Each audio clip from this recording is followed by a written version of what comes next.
നമസ്കാരം.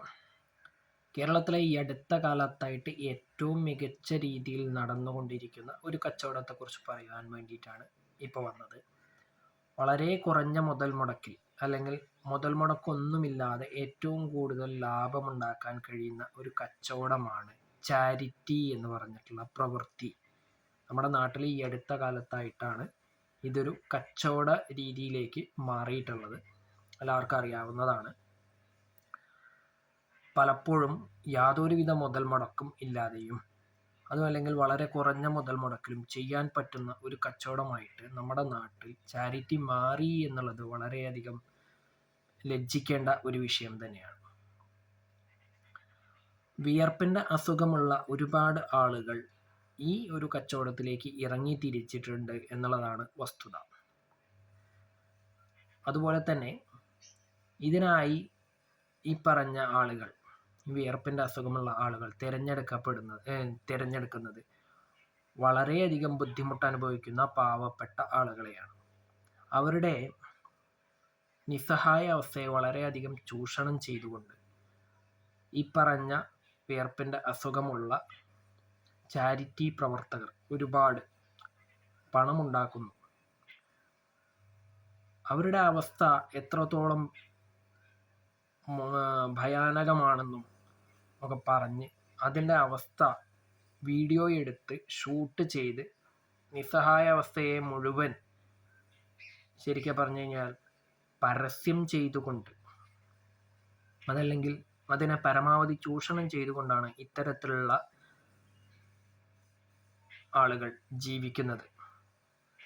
അതുവഴി പലപ്പോഴും ഈ പറഞ്ഞ കഷ്ടത അനുഭവിക്കുന്നവർക്ക് ഉപകാരം കിട്ടുന്നു എങ്കിൽ കൂടി അവർക്ക് കിട്ടുന്ന തുകയുടെ അല്ലെങ്കിൽ അവർക്ക് കിട്ടുന്ന എന്താണോ കിട്ടുന്നത് അതിൻ്റെ പകുതിയിലധികം ഈ പറഞ്ഞ കപട ചാരിറ്റിക്കാർ എടുത്തുകൊണ്ടുപോകുന്നു എന്നുള്ളതാണ് വസ്തുത. ഇതിനെതിരെ പ്രതികരിക്കാൻ നമ്മുടെ പൊതുസമൂഹം മടിക്കുന്നു എന്നുള്ളതും വളരെ വേദനാജനകമായിട്ടുള്ള ഒരു കാര്യമാണ്.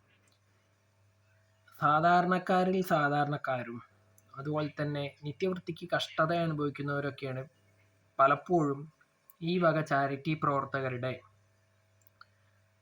വാക്കുകളൊക്കെ കേട്ട് കഷ്ടത അനുഭവിക്കുന്നവർക്ക് സഹായം എത്തിക്കുന്നത് എന്നുള്ളതാണ് വസ്തുത. അതല്ലാതെ വലിയ വലിയ ആളുകളൊന്നും പൊതുവെ കൊടുത്ത് കാണാറില്ല ഈ ചാരിറ്റി മേഖലയിലേക്കൊന്നും. ഇനി കൊടുക്കുന്നവരാണെങ്കിൽ അവർ സ്വയം ഏതെങ്കിലുമൊക്കെ സംഘടന വഴിയോ അതുമല്ലെങ്കിൽ സ്വന്തമായിട്ടുള്ള സ്ഥാപനങ്ങൾ വഴിയോ ആണ് ഇത്തരത്തിൽ ചാരിറ്റി ചെയ്യുന്നത്.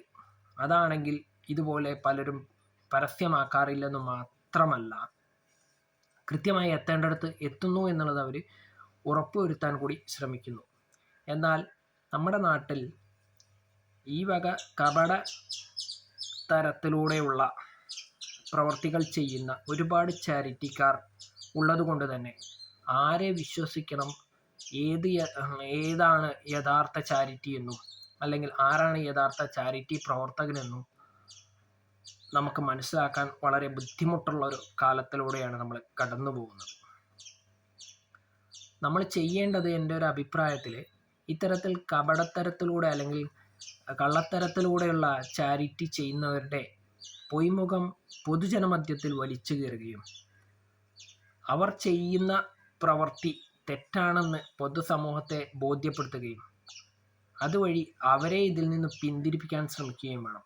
അതുമാത്രമല്ല, അവർ ചെയ്തിട്ടുള്ള കുറ്റങ്ങൾക്ക് അല്ലെങ്കിൽ അവർ ചെയ്തിട്ടുള്ള തെറ്റുകൾക്കും കള്ളത്തരങ്ങൾക്കൊക്കെ കൃത്യമായ രീതിയിൽ അവർക്ക് ശിക്ഷ വാങ്ങിച്ചു കൊടുക്കുവാനും നമ്മൾ ശ്രമിക്കേണ്ടതാണ്.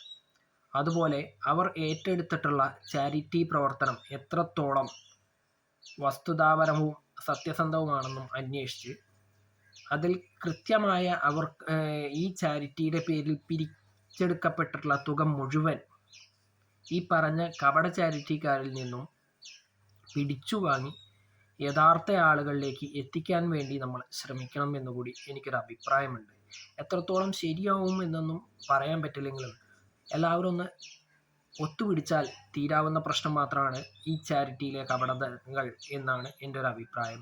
അതുവഴി മാത്രമേ യഥാർത്ഥ ചാരിറ്റി നമ്മുടെ നാട്ടിൽ നടപ്പാവുകയുള്ളൂ. അത് മാത്രമല്ല, എൻ്റെ ഒരു അഭിപ്രായത്തിൽ ഇടത് കൈ കൊടുക്കുന്നത് വലത് കൈ അറിയരുത് എന്നുള്ളൊരു പക്ഷക്കാരൻ കൂടിയാണ് ഞാൻ. അതുകൊണ്ട് തന്നെ ഒരു യഥാർത്ഥ ചാരിറ്റി പ്രവർത്തകൻ ഒരിക്കലും ഇത് പരസ്യം ചെയ്യാറില്ല എന്നുള്ളത്, അയാൾ ചെയ്യുന്ന ചാരിറ്റി ഒരിക്കലും പരസ്യം ചെയ്യാറില്ല എന്നതാണ് ഞാൻ മനസ്സിലാക്കിയിട്ടുള്ളത്. അത് എത്രത്തോളം ശരി എന്നുള്ളത് നിങ്ങൾക്കൊക്കെ തന്നെ തീരുമാനിക്കാം എന്ന് പറഞ്ഞുകൊണ്ട് തൽക്കാലം അവസാനിപ്പിക്കുന്നു.